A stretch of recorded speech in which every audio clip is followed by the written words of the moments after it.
Long time, and they don't go through coaches like this. They had the Barry Alvarez's of the world, but I mean, Bielema, they thought was going to be there for a long time, and he was there a healthy amount of time. Paul Chryst has been there a healthy amount of time. You can tell from the AD's statement that he did not want to make this move, and it really bothered him. And I think Chris McIntosh was a former Wisconsin player too, who is their AD. So they're very family focused, like Barry Alvarez, McIntosh, Chryst. You go up and down the list, but they made a move where enough was enough, and the offense just can't. They did something that Iowa is far too intimidated to do at any point with the son of Kirk Ferentz in that Iowa offense, and just saying, hey, we got to make some changes here. This is ridiculous. But what do you make of the Badgers, Matt Green, moving on from Paul Chryst, who had a lot of success at Wisconsin over the years? He did have a lot of success, but also not necessarily at the level of like you said with Alvarez and same with Bielema. It's like both like Alvarez retired, Bielema took what he thought was a better job. But I mean, man, that he should have been the coach of Wisconsin for the last 15 years. Honestly, can we do that? Like Bobby Petrino, I was blanking on his name for 2 seconds. Is it just a Bobby Petrino situation? Like, come on, you want to run this style? Wisconsin's got a Brett Bielema, just bring him back. It was a mistake he made to go to Arkansas. He should have never left. That's the guy you want. He fits Wisconsin football. But I mean, now Bielema's at a good spot. Like, Illinois is cooking. Like, he's developing a culture, developing the program, and I'm not sure. I mean, it's not like Wisconsin's just raking in 5-star and 4-star talent. It's not. They're developing guys, and I'm sure the money is a little bit more at Wisconsin than at Illinois, and obviously the fan base at Wisconsin is far more rabid and has much higher expectations. The tradition Wisconsin has is nowhere close to Illinois. But can you go, like, if Bielema keeps building this thing he wants to build and is able to develop these running backs in the way he did back in his Wisconsin days at Illinois with way less expectations, where he's just kind of the big man on campus, where they're overachieving and they're just playing at a level that they have never played at year over year, where you've had the blips, the Ron Zook, Juice Williams blips years, and the Kirk Kittners, and going way back to Brandon Lloyd's. Like, they've had spotty times of success, but by and large, definitely a basketball school. I don't know. I don't think he would leave for that. I think he's building something cool, and I feel like your life just is far less stressful, because I'm not certain you can win a title at either school ever. And if you have less expectations at this other school, that's not, I don't want to offend Wisconsin fans on their university. It's just, I don't think they're as far apart as some people might say those two jobs are, outside of money and fan support. Yeah, I know what you mean. Like, Wisconsin doesn't seem like just one of these blue blood programs by any means, but they are. You go look at the last 20 years. They are definitely like one of the three best teams in the Big Ten. Like, they've been a very consistent program. So I don't know it's not like it's like a pressure cooker of a job. Like, you don't have to win natties or we're going to kick you out. It's like, we want you to be in the Big Ten championship probably every other year, right? And just give us an opportunity to win a conference championship. Bielema won at least one or two conference championships, I believe.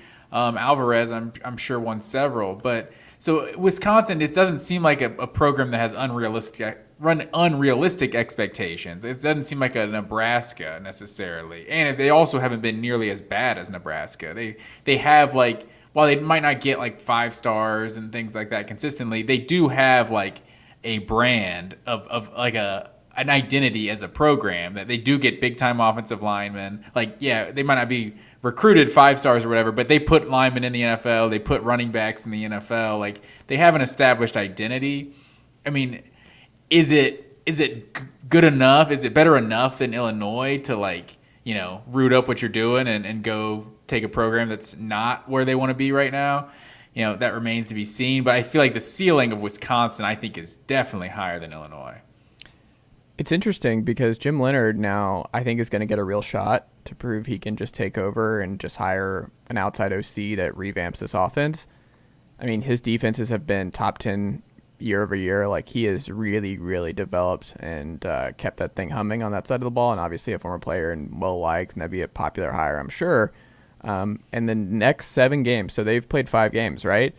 The next 7 are against unranked teams.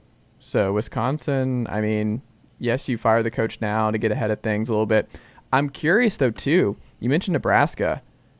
I wonder which job ends up getting more big-time appeal. I wonder which school gets bigger names and is seen as a bigger job over the next couple months, because I think that'll be pretty illuminating about where both universities are going.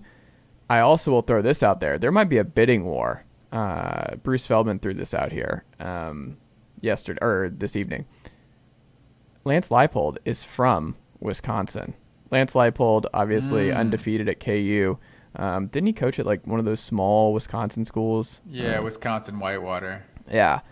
That makes a bunch of sense. That would be like the slam dunk type hire. He comes back to Wisconsin. If you're going to pull him after 2 years at Kansas, I feel like that's going to be a bigger pull than Nebraska, no matter how much money Nebraska could potentially throw at Leipold. But it will be interesting to see if we get a bidding war situation. Who would have thought 2 years ago you would have told either of these fan bases that they would be in a bidding war to hire away the Kansas football coach? I mean, times change quickly, man.